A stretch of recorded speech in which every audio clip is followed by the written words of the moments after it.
Hello students, आज एक और प्रॉब्लम डिस्कस करेंगे जेई के लिए ऑप्टिक्स चैप्टर से ऑप्टिकल फाइबर। और ये बहुत ही अच्छा क्वेश्चन है, बहुत ही यूनिक प्रॉब्लम बिकॉज कि variable refractive index inside the optical fibre first time आप देखोगे। ऑप्टिकल फाइबर के इनसाइड एक variable refractive index and then जो सोल्यूशन है वो अब वाकई बहुत इंटरेस्टिंग सोल्यूशन आएगा इस क्वेश्चन का। ठीक है, तो क्वेश्चन क्या है वो आपके सामने है, राइट। जैसे कि देख सकते हो कि इस क्वेश्चन में इस तरीके से कहा जा रहा है कि ये एक जो ये सिलेंडर आप देख रहे हो, ये सिलेंडर एक कोर है, कोर ऑफ ऑप्टिकल फाइबर है। और सिलेंडर की एक्सिस को जेड एक्सिस कहा गया है। जेड एक्सिस सिलेंडर की एक्सिस है और ये एक्स एक्सिस उसकी एक रेडियल लाइन है, राइट। इस तरीके से कहा जा रहा है आपको। और इसमें ये भी कहा जा रहा है कि जो रिफ्रैक्टिव इंडेक्स है, जो ये कोर है, उसका रिफ्रैक्टिव इंडेक्स एक्सिस पर n1 है।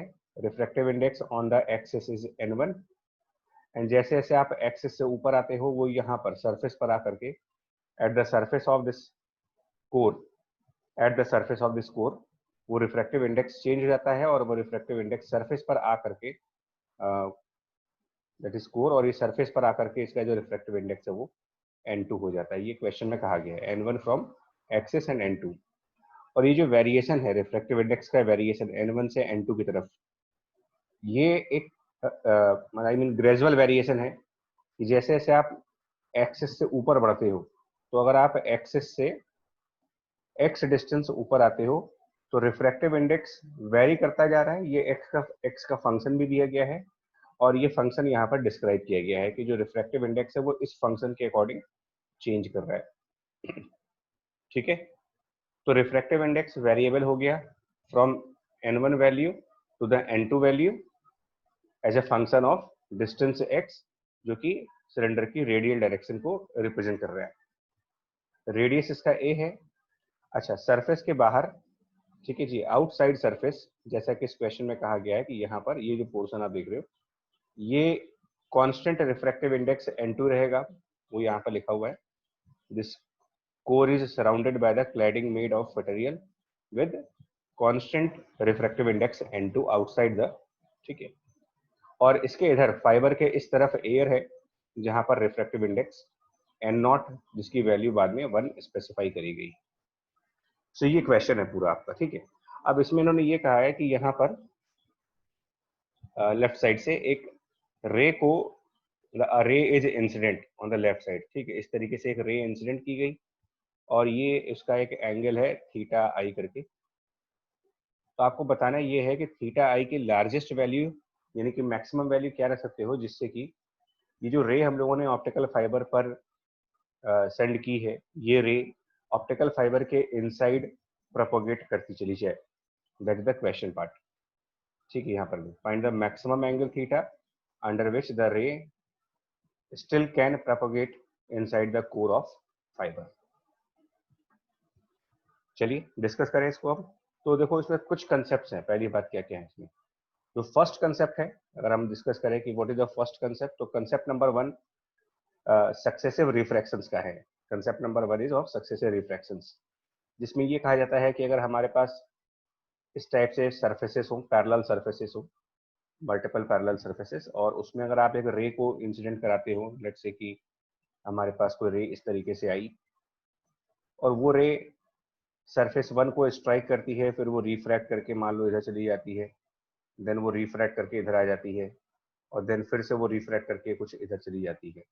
तो इस केसेस में आपको याद होगा कि जब हम मल्टीपल रिफ्रैक्शंस करते हैं, इन सारे केसेस में मल्टीपल रिफ्रैक्शन जब देखते हो, तो जो जो भी आपका पॉइंट ऑफ इंसिडेंस होता है, मान लो कि ये आपका पॉइंट ऑफ इंसिडेंस है, तो इस पॉइंट ऑफ इंसिडेंस पर आप एक नॉर्मल लाइन बनाते हो और इस नॉर्मल लाइन के साथ अगर रे का एंगल थीटा 1 बने n1 रिफ्रैक्टिव इंडेक्स के मीडियम के अंदर, और फिर रिफ्रैक्शन के बाद यही रे थीटा 2 एंगल बना रही हो in the medium of refractive index n2, then फिर ये थीटा 2 एंगल बने और रिफ्रैक्ट करने के बाद जो तीसरा मीडियम है हमारा रिफ्रैक्टिव इंडेक्स n3 वाला, उसके अंदर जाकर के ये रे थीटा 3 एंगल सबटेंड करे मान लें, और फाइनली इस तरीके से सक्सेसिव रिफ्रैक्शंस होते हुए कई सारे रिफ्रैक्शंस हो गए और मान लिया कि लास्ट में ये θ4 एंगल बन गया जहां पर रिफ्रैक्टिव इंडेक्स n4 है। तो इसमें हम लोग स्नेल्स लॉ फॉलो करते हैं और स्नेल्स लॉ को प्रॉपर तरीके से जब आप लगाते हो तो एक चीज प्रूफ करके दिखाते हो कि जो ये n1 मल्टीप्लाइड बाय साइन θ1 होगा equals to n2 multiplied by sine θ2 होगा equals to n3 multiplied by sine of θ3 and equals to n4 multiplied by sine of θ4। या फिर इसको सिंपल वे में आप ऐसे भी कह सकते हो कि रिफ्रैक्टिव इंडेक्स n और sine of the angle theta should be constant. तो ये इस कंसेप्ट को यूज करना है, मतलब ये जो क्वेश्चन है वो इसी कंसेप्ट के ऊपर है। इस प्रॉब्लम को आप ये कह सकते हो कि ये सेम कंसेप्ट यूज होगा जो भी यहाँ पर सक्सेसिव रिफ्रैक्शंस का हम लोगों ने कई बार इस कंसेप्ट को यूज किया हुआ है। इवन जेई में, ओलंपियाड में कई बार इस क्वेश्चन पे, इस कंसेप्ट के ऊपर क्वेश्चंस आ चुके हैं।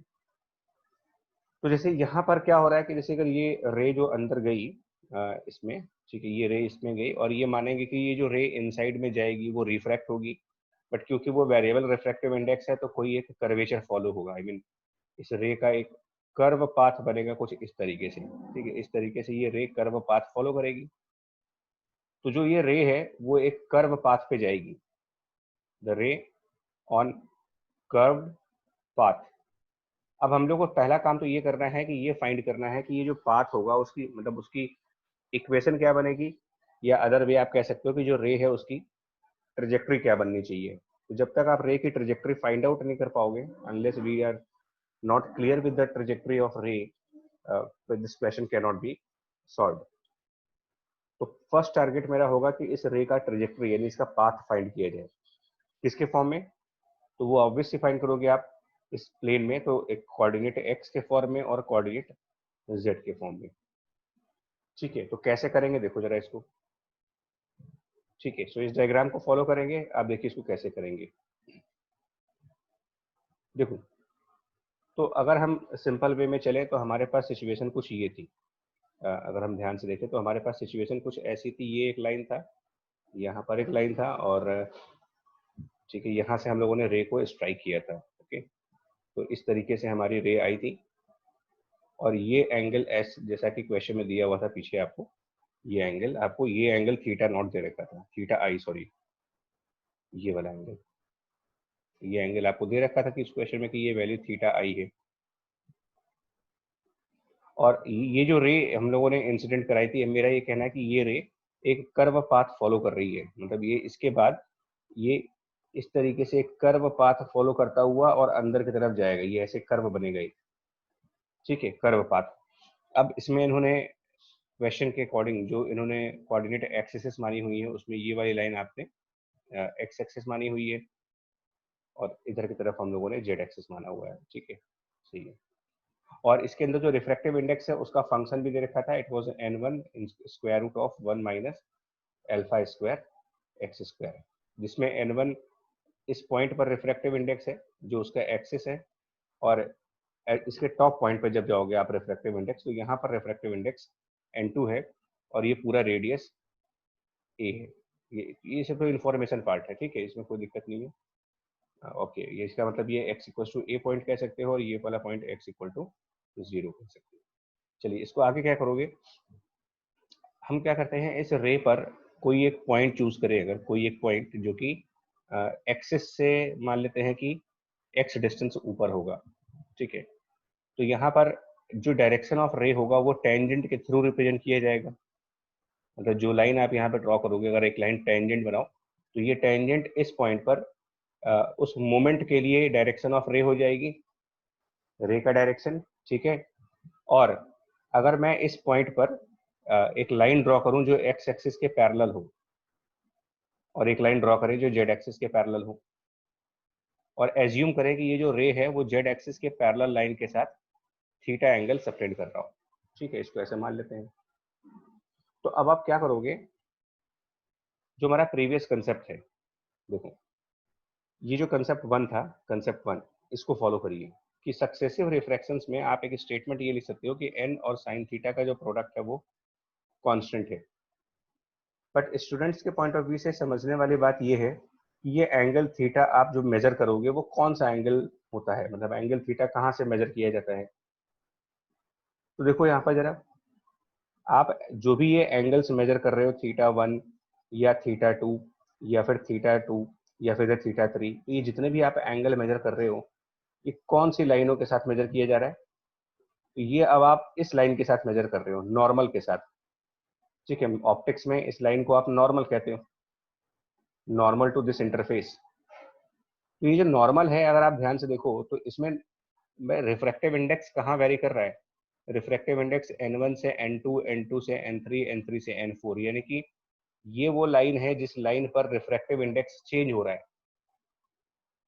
सो रिफ्रैक्टिव इंडेक्स अगर आपका इस डायरेक्शन में चेंज कर रहा है तो आपने उसी के पैरेलल नॉर्मल चूज किया है, यानी कि जिस डायमेंशन में रिफ्रैक्टिव इंडेक्स बदलता है, जिस डायमेंशन में रिफ्रैक्टिव इंडेक्स चेंज हो रहा होता है, उसी डायमेंशन के पैरेलल हम नॉर्मल लाइंस डिफाइन करते हैं, और एंगल थीटा को भी हम वहीं से मेजर करते हैं जब आप स्नेल्स लॉ यूज कर रहे होते हो तब। यानी कि स्नेल्स लॉ के एक्सप्रेशन में जो थीटा होना चाहिए वो रे का उस डायमेंशन से एंगल होना चाहिए जिस डायमेंशन के अलोंग रिफ्रैक्टिव इंडेक्स चेंज कर रहा है। ठीक है, जैसे कि यहाँ पर रिफ्रैक्टिव इंडेक्स चेंज कर रहा है जेड डायमेंशन के अलोंग, सॉरी ये एक्स डायमेंशन के अलोंग, इस एक्स डायमेंशन में रिफ्रैक्टिव इंडेक्स चेंज हो रहा है। तो इसमें जो ये एक्स एक्सिस के पैरेलल लाइन होगी, ये आपके लिए ऑप्टिक्स के पॉइंट ऑफ व्यू से ऑप्टिकल नॉर्मल इसको डिफाइन कर सकते हो। यानी कि जो एंगल थीटा स्नेल्स लॉ में यूज करेंगे वो ये वाला एंगल यूज करेंगे जो नॉर्मल के साथ बनेगा, जो कि ऑब्वियसली कितना एंगल बनेगा, अगर आप नॉर्मल के साथ का एंगल देखोगे तो ये, अगर ये इस तरफ थीटा एंगल है तो ये एंगल जो बनेगा वो 90 माइनस थीटा बनेगा। और सिमिलरली यहाँ पर जो ये जेड एक्सिस है इसको एक्सटेंड करो तो रे का इसके साथ जो एंगल बन रहा है वो बन रहा है 90 माइनस थीटा आई, और यहाँ पर रिफ्रैक्टिव इंडेक्स की वैल्यू N0 है। तो जो n साइन थीटा कांस्टेंट हम लोगों ने पीछे पढ़ा है अभी, उसको फॉलो करो। ठीक है, क्या बन जाएगा, यहाँ पर जहाँ पर पॉइंट ऑफ इंसिडेंस है इसको पॉइंट 1 मान लेते हैं, और ये आपका पॉइंट नंबर 2 हो गया। ठीक है, तो पॉइंट नंबर 1 पर जब हम उस इक्वेशन को लिखेंगे तो लिखेंगे N0 साइन, और नॉर्मल के साथ एंगल बनेगा 90 माइनस थीटा आई। ठीक है, और पॉइंट नंबर 2 पे जब जाओगे तो वहां पर रिफ्रैक्टिव इंडेक्स तो ये वेरिएबल है, नहीं वहां पर तो ये N1 √1 minus alpha square x square है, और वहां पर sine of the angle between ray means tangent and the optical normal, मतलब वो डायरेक्शन जहां पर रिफ्रैक्टिव इंडेक्स चेंज कर रहा है। सो ये 90 माइनस थीटा।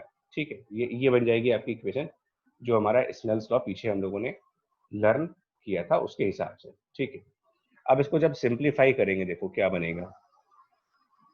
तो अगर मैं इसको सिंप्लीफाई करूँ ना, इसको इधर ला करके थोड़ा सा देखो, इसको अगर आप सिंप्लीफाई करते हो तो इससे आपको कुछ वैल्यू मिल जाएगी कॉस थीटा की। ठीक है, और कुछ ऐसा मिल जाएगा, it should B N0 cos theta i divided bye and this value N1 into √1 minus alpha square x square. और कॉस थीटा क्योंकि एक ट्रिग्नोमेट्रिक रेशियो है बेस और हाइपोटेनस का किसी राइट एंगल ट्रायंगल में, तो मैथमेटिकली अगर आप इसको और एक्सटेंड करते हो तो फिर कॉस थीटा से you can find the value of tan theta also. ठीक है, मतलब ये जो कॉस थीटा का न्यूमरेटर पोर्शन है, ऑब्वियस सी बात है इसको आप कंसिडर कर सकते हो बेस ऑफ ट्रायंगल, और ये जो डिनोमिनेटर पोर्शन है इसको आप मान सकते हो कि ये उसी ट्रायंगल का हाइपोटेनस पार्ट होगा। तो इसके थ्रू आप पाइथागोरस थ्योरम लगा लोगे, पाइथागोरस थ्योरम लगा करके आपको tan थीटा की वैल्यू मिल जाएगी, और जो tan थीटा की वैल्यू मिलेगी, राइट, tan थीटा वो कुछ इस टाइप से हो जाएगा आपके लिए। देखो मैं इसको ट्राई करता हूँ क्या होगा। तो ये कुछ ऐसा होगा, स्क्वायर रूट में N1 square 1 minus alpha square x square whole square minus N0 square cos square theta i, yes, और divided by I guess N0 cos theta i. ठीक है, ये बन जाएगी वैल्यू tan थीटा की। अब बच्चा एक पॉइंट समझो यहाँ पर, tan थीटा जब बन गया तो tan थीटा क्या है यहाँ पर, थीटा, अगर आप ध्यान दो तो एंगल थीटा जो मैंने चूज किया है वो एक एंगल है किसके बीच में, रे जो कि टेंजेंट है, tangent tangent to a curve, और ये लाइन जो आप ले रहे हो ये parallel to the Z axis है। तो tan theta slope of tangent भी हो गया डेफिनेशन के हिसाब से, जो टेन थीटा है ये स्लोप ऑफ टेंजेंट भी है, और अगर ये स्लोप ऑफ टेंजेंट है तो कैलकुलस के according it should B derivative of this vertical dimension which is x, हो जाएगा ये dx divided by dz। Normally आप dy by D x put करते हो, बट याद करो क्यों करते हो, क्योंकि आपका y एक्सिस इधर होता है और x एक्सिस इधर होता है, तो आप इस केसेस में स्लोप को लिखते हो dy by D x. But क्योंकि हमारा यहाँ पर अब एक्सिस चेंज है, x और z एक्सिस है, तो हमने इसको dx अपॉन dz कर दिया है, उससे फर्क नहीं पड़ता कोई। तो आपके पास एक तरीके से क्या होगा ना, dx बाई dz की वैल्यू मिल गई, dx बाई dz इस एक्सप्रेशन के बराबर है, ये जो पूरा टर्म आप देख रहे हो ये वैल्यू dx बाई dz की हो गई, this value is for dx by dz। अब आप क्या करोगे नेक्स्ट स्टेप पर, जो अगला स्टेप है ध्यान से देखिएगा क्या करने जा रहे हैं हम लोग नेक्स्ट स्टेप पर, ठीक है, ये हो गया आपका क्वेश्चन। और जो dx बाई dz हमने यहाँ पर फाइंड आउट किया है, अब हम इस dx बाई dz को सिंप्लीफाई करेंगे, कैसे करेंगे देखो जरा। तो हम थोड़ा सा स्पेस कहीं पे क्रिएट करेंगे यार, यहाँ पर है ना, कुछ स्पेस क्रिएट कर ले, ठीक है, तो थोड़ा सा स्पेस हम यहाँ पर क्रिएट करेंगे, ओके। अब आप क्या करो, उस जो dx बाई dz है उसका स्क्वायर करें अगर, ठीक है, देखो क्या बनेगा। तो मैं क्या करने जा रहा हूँ, मैं dx बाई dz उसका स्क्वायर कर देता हूँ, तो स्क्वायर करने से वो जो न्यूमरेटर में स्क्वायर रूट है वो चला जाएगा, ठीक है, और ये बन जाएगा आपके पास n1 square 1 minus alpha square x square और divided by this n naught square cos square theta i, और plus sorry minus minus minus 1, ठीक है, थोड़ा सा सोल्यूशन पार्ट में टाइम लगेगा क्योंकि यही इसका मेन पार्ट है, -1, ठीक है। ये आ गई वैल्यू आपकी dx बाई dz स्क्वायर की। अब जो मेन पार्ट है, आपको क्या करना है, इसे dx बाई dz स्क्वायर आने के बाद इसको डिफरेंशिएट करो। यहाँ पर थोड़ा सा अब एक स्पेसिफिक सोल्यूशन है, हम क्या करने जा रहे हैं, हम यहाँ पर डिफरेंशिएट करने जा रहे हैं इसको। तो differentiate with respect to Z, चलिए करके देखो। इस इक्वेशन को जब जेड के रिस्पेक्ट में डिफरेंशिएट करोगे ना, तो आपका कुछ ऐसा आंसर आएगा, देखिए।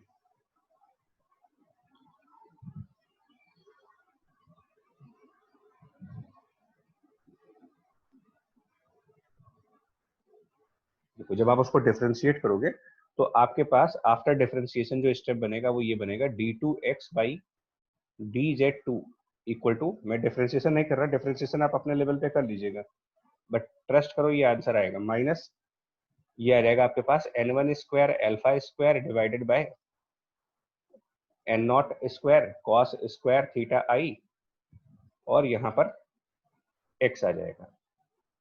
अब इसमें देखो क्या है ना, ये मेन चीज इंपॉर्टेंट क्यों है, क्योंकि ये जो इक्वेशन आपने लिखी हुई है ये सिमिलर हो गई, अगर आप ध्यान दो तो this equation is similar to the differential equation of SHM which is like d2x by dt2 is minus omega square x, और जिसका सोल्यूशन क्या था, x equal to maximum value of x which is called as amplitude and then sin omega t plus phi naught, right.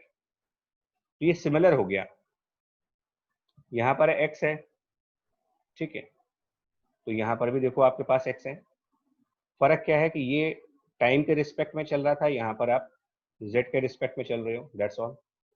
और omega square की जगह पर आपका ये फैक्टर है, तो फिर हम इसका सोल्यूशन डायरेक्टली लिखेंगे सिमिलर बेसिस पर, कि इस इक्वेशन का जो सोल्यूशन आएगा वो x equal to some amplitude a time sine वो जो ओमेगा है which is n1 alpha by n naught cos theta i, और टाइम की जगह पर z कोऑर्डिनेट है यहाँ पर, तो z and plus phi naught. अब ये जो a है और ये जो फाई नॉट है, SHM के अंदर भी यही काम करते हो, यहाँ भी यही काम करोगे कि ये जो a और फाई नॉट है ये इनिशियल कंडीशन से फाइंड आउट की जाते हैं। तो इनिशियल कंडीशंस क्या हैं? इनिशियल कंडीशंस क्या हैं अगर आप उस पर ध्यान दो तो इनिशियल कंडीशंस इस क्वेश्चन की क्या कहती हैं, देखिए यहाँ पर जब रे को आपने स्ट्राइक किया इस पॉइंट पर, तो ये पॉइंट वो पॉइंट है जहां पर कि एक्स भी 0 है और जेड भी 0 है, x equal to 0, z equal to 0। और दूसरी कंडीशन क्या है कि अगर आप यहाँ पर एंगल देखोगे तो यहाँ पर ये एंगल जो बन रहा है वो थीटा आई बन रहा है, यानी यहाँ पर स्लोप थीटा आई होना चाहिए, यानी कि at this point origin point पर dx बाई dz जो कि इसका स्लोप होना चाहिए, स्लोप वो tan थीटा आई के बराबर होना चाहिए, और x इक्वल टू 0 और z इक्वल टू 0 यहाँ पर सेटिस्फाई होना चाहिए। तो देखो, तो इसका मतलब क्या क्या सेटिस्फाई करना है तुमको, x इक्वल टू 0 और z इक्वल टू 0 एक साथ आना चाहिए। तो जब यहाँ पर आप z को 0 पुट कर दोगे और करस्पॉन्डिंग x को 0 पुट कर दोगे तो ऑब्वियसली उससे आपको ये प्रूफ हो जाता है कि फाई नॉट की वैल्यू 0 डिग्री है। और मैं अगर इसको डिफरेंशिएट करूं और dx अपॉन dz की value at z equal to 0, पीछे हम लोगों ने देखा था कि ये वैल्यू tan थीटा आई थी, तो इस इक्वेशन को जब आप यहाँ पर लाओगे डिफरेंशिएट करके और उसके अंदर z इक्वल टू 0 पुट करोगे और सिंप्लीफाई करोगे तो आपको ये समझ में आएगा कि जो एम्पलीट्यूड a होगा इस क्वेश्चन में, जो a की वैल्यू बनेगी आपको वो मिल जाएगी n naught sine theta naught और divided by this n1 alpha, ये आपको a मिल जाएगा, ठीक है। एंड दैट मीन्स कि नाउ हमने ट्रेजेक्ट्री सॉल्व कर ली है। इसका मतलब हमारी ट्रेजेक्ट्री पूरी तरीके से अब सॉल्व हो गई। ट्रेजेक्ट्री हो गई x equal to this n naught sine theta naught divided by n1 alpha, और आगे चल करके ये साइन का फंक्शन है अंदर, तो sine of this whole function n1 alpha upon n naught cos theta i into z और प्लस फाई नॉट जो कि 0 है। अब आप बड़ा इंटरेस्टिंग पार्ट है यार, ये जो हो अगर आप देखो तो ये जो x और z के बीच में ये जो पूरा इक्वेशन है, ठीक है, ये जो पूरी इक्वेशन आप निकाल रहे हो यहाँ पर, ये इक्वेशन उस रे की ट्रेजेक्ट्री है। अजीब टाइप की ट्रेजेक्ट्री नहीं आ रही है, ट्रेजेक्ट्री ऑफ रे, ट्रेजेक्ट्री ऑफ रे एक्स और जेड के बीच में एक साइनसॉइडल फंक्शन है। साइनसॉइडल फंक्शन होने का मतलब ये एक ऑसिलेटिंग फंक्शन हो गया, पीरियोडिक फंक्शन हो गया। मतलब जो फाइबर के अंदर रे जा रही है वो एक साइनसॉइडल फंक्शन है, ऑसिलेटिंग फंक्शन है। तो किस टाइप की ट्रेजेक्ट्री बनेगी ये, अगर मैं देखो इसको ड्रॉ करके दिखाना चाहूँ तो ये कैसी ट्रेजेक्ट्री बनेगी, देखिएगा ये कुछ इस टाइप की ट्रेजेक्ट्री बनेगी। देखिए अब जो रे है उसका कोर ऐसा था, इस टाइप से कोर है उसका, ठीक है यहाँ पर। और देखो देखो किस तरीके से बनेगा, बड़ा अजीब सा है, मतलब बढ़िया है। आई मीन कि यहाँ पर रिफ्रैक्टिव इंडेक्स था n1, यहाँ पर रिफ्रैक्टिव इंडेक्स था n2, और हम लोगों ने रे यहाँ पर स्ट्राइक की थी, इस पॉइंट पर रे आई थी बिल्कुल इधर की तरफ। यहाँ के बाद वो रे जिस पाथ को फॉलो कर रही है, यहाँ के बाद वो पाथ साइनसॉइडल आ रहा है, यानी कि वो पाथ ऐसे जा करके फिर ऐसे होगा, ये रे इस तरीके से साइनसॉइडल पाथ पे जाएगी। और जब ये रे साइनसॉइडल पाथ पे जाएगी तो आप एक बार देखो इसके अंदर ये जो इसकी हाईएस्ट वैल्यू बन रही होगी ना, मैक्सिमम वैल्यू, इसी को आप एम्पलीट्यूड कह रहे हो, ठीक है। मैं डायग्राम देखो एक बार फिर से और क्लियर करूं, मतलब पीछे वाले आओ, देखो पीछे आओ पहले, देखो क्या था यहाँ पर, ओरिजिनल क्वेश्चन में आओ। ओरिजिनल क्वेश्चन ये है, तो यहाँ पर मैं क्या बोल रहा हूँ आपसे कि यहाँ पर जो रे आएगी इस पॉइंट पर सेंटर पे, ये आने के बाद एक तरीके से ये साइनसॉइडली चलेगी, ऐसे साइनसॉइडल ट्रेजेक्ट्री बनेगी इसकी। तो जब इसकी साइनसॉइडल ट्रेजेक्ट्री बनेगी तो ये डिस्टेंस हाइट हो गई, एम्पलीट्यूड हो गया, ठीक है। तो अगर ये साइनसॉइडल ट्रेजेक्ट्री जो बनेंगी इसकी रे की स्कोर के अंदर ऐसे करके साइनसॉइडल ट्रेजेक्ट्रीज बनेंगी, समझ पा रहे हो इसको। तो देखो उन साइनसॉइडल ट्रेजेक्ट्रीज का जो ए है, इसमें देखो आप एम्पलीट्यूड, एम्पलीट्यूड अगर हम देखें तो एम्पलीट्यूड किस पे डिपेंड कर रहा है, दिस थीटा, थीटा नॉट नहीं थीटा आई होना चाहिए, ये थीटा आई मतलब इंसिडेंट एंगल के अकॉर्डिंग। तो जैसे जैसे आप इंसिडेंट एंगल को बढ़ाओगे, इंसिडेंट एंगल ज्यादा होगा, एम्पलीट्यूड काफी ज्यादा होता चला जाएगा, बढ़ता जाएगा वो। तो हम एक काम करते हैं, हम कुछ देखते हैं, इसको ड्रॉ करके दिखाते हैं आपको। मैं थोड़ा सा इसको सही कर लेता हूँ, 1 सेकंड है ना, इसको हम सही कर लेते हैं और इसको हम थोड़ा सा सेंटर पे दिखाएंगे। आई मीन यहाँ पर बिल्कुल सेंटर से दिखाना स्टार्ट करते हैं। तो इस तरीके का रे डायग्राम बनेगा। ये देखो इस तरीके का रे डायग्राम बनेगा। अगर हम इसको यहाँ पे देखें तो ये कुछ इस टाइप से था। रे आएगी इधर से, और मेरे ये कहने का मतलब है कि मान लो ये रे आपने किसी एंगल थीटा आई पे ली और उसके हिसाब से ये रे साइनसॉइडल ट्रेजेक्टरी बन गई। ये उसका एम्पलीट्यूड ए हो गया, ठीक है, for some value of theta i. फिर हमने थीटा को इंक्रीज कर दिया, तो जब आप थीटा इंक्रीज करोगे तो इसका एम्पलीट्यूड बढ़ जाएगा। ये हो जाएगा थीटा आई प्लस डेल्टा थीटा आई प्रीवियस फंक्शन के हिसाब से। देखो तो जैसे जैसे आप यहाँ वाला एंगल थीटा आई बढ़ाते चले जाओगे, जैसे जैसे आप थीटा आई को बढ़ाते जाओगे, वैसे वैसे इस मतलब जो ऑप्टिकल फाइबर का कोर है उसके अंदर जो ट्रेजेक्टरी है, उस ट्रेजेक्टरी, क्योंकि वो साइनसॉइडल ट्रेजेक्टरी है, ऑसिलेटिंग ट्रेजेक्टरी है, तो उसका एम्पलीट्यूड पोर्शन इंक्रीज करता चला जाएगा जैसे जैसे आप यहाँ पर एंगल बढ़ाते चले जाओगे। तो एक लिमिटिंग केस आ जाएगा आपके पास। एक लिमिटिंग केस ये आएगा कि आप इसका एंगल थीटा आई वहां तक इंक्रीज करके ले जाओ, यानी वहां तक इसको मैक्सिमाइज करो जहां पर अंदर के साइनसॉइडल पाथ की जो ट्रेजेक्टरी का एम्पलीट्यूड है वो N2 को टच कर जाए। ये लिमिटिंग केस बनाओ, इस तरीके से रे चली जाएगी, क्योंकि जब एम्पलीट्यूड N2 को टच कर जाएगा, उसके बियॉन्ड अगर आप थीटा के लेके जाओगे तो बट ऑब्वियस है कि ये रे उस कोर से बाहर आ जाएगी।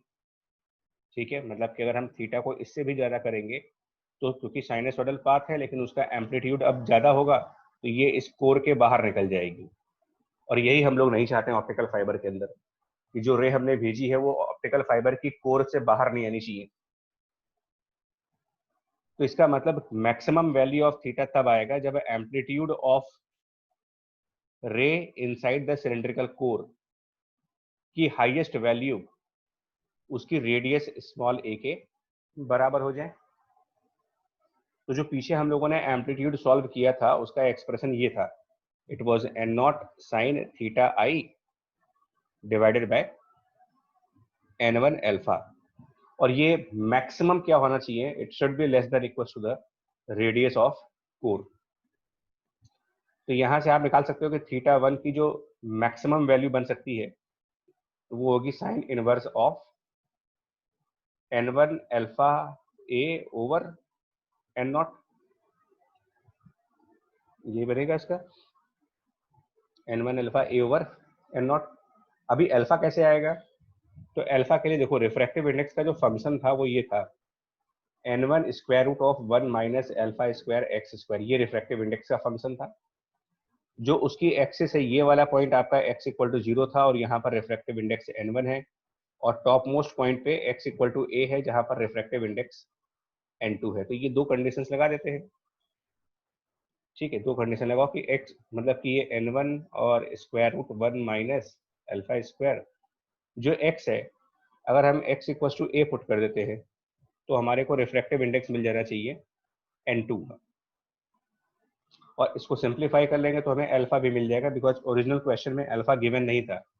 तो अल्फा की वैल्यू हो जाएगी square root of n1 square minus n2 square divided bye